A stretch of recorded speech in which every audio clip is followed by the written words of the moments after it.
record, but it's much different than making compromises in a band. In a band, you can be outvoted completely.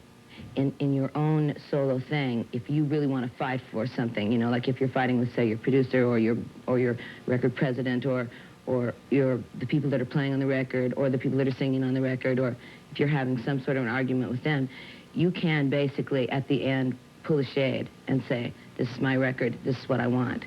Whereas when you're in a band, you can't do that. It's an adjustment. That's what it is. It's just it is like being in a family with a bunch of children and then all of a sudden just being one child.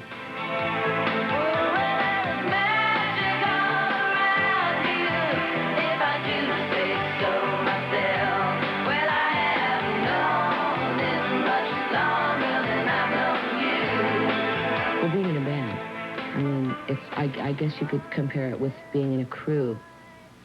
You know, a whole crew that is a team. And then when it's just you, it eventually does come down to you being asked the final questions and making the final decisions, which I'm not really crazy about doing.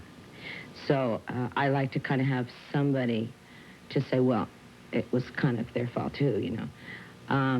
Or, I mean, if I get all the credit and it's really good, that's great. But you can't always plan on getting all the credit because it was great, because maybe all of it isn't great. And so then, you know, it's a lot easier when you have 4 or 5 other people to say, well, you know, I mean, I was only 1/5, 4th, 6th of that. You can talk to me. You can talk to me. When you're down now, you can talk to me. Talk to me. How does The Other Side of the Mirror differ from your previous solo albums? They're all very different. Belladonna's, you know, Belladonna was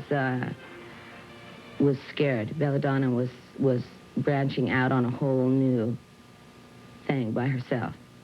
Again, leaving a band to do a solo record is scary, because what if it doesn't work? The wonderful thing about Belladonna was that I had a lot of support, and a lot of people that were saying this is the right thing to do. This is not, you're not letting anybody down. You're not leaving people. You need an outlet. You write too much. You have too much stuff. The Wild Heart was much more fragmented and not quite sure where I should be, which means blame it on your wild heart. You know, it's like, it's not my fault I jumped out the window. I mean, it's my wild heart. Rock a Little was more, I wanted Rock a Little to be more of a slower kind of a testimonial to those other 2 records, to see where I was then and where I was when I did, say, Belladonna. And this record, yeah, I've grown up. So this record is very serious, even though the music is very lilting and it's up and it's really pretty. But if you listen to the words, seriously listen to the words, it's very serious.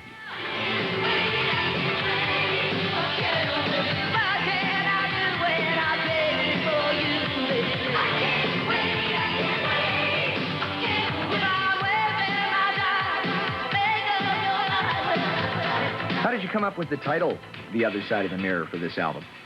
Well, The Other Side of the Mirror came from, first it was going to be Mirror, Mirror. That was going to be the name of Rock a Little. And then because the song Mirror, Mirror didn't end up going on the record because I didn't like the way that it came out, I changed it to Rock a Little because Rock a Little became the lead song. So this record sort of was a little bit of an extension of that, of Mirror, Mirror is the other side of the mirror.